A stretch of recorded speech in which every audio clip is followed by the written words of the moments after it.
આજે આપણે કાઠિયાવાડી સ્ટાઇલ કાચું ભરતું બનાવશું.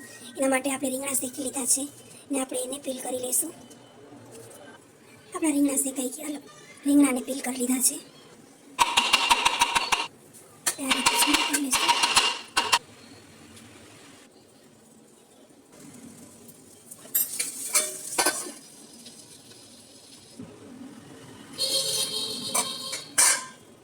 સ્મોકી ફ્લેવર આવી ગયો છે.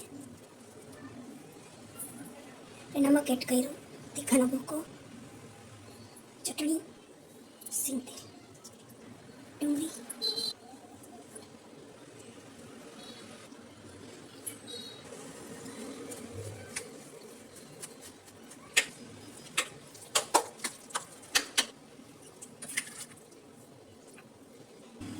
આપણે કાઠિયાવાડી સ્ટાઇલ કાચું ભરતું બનીને રેડી છે. તો આ રીતે તમે જરૂરથી બનાવજો.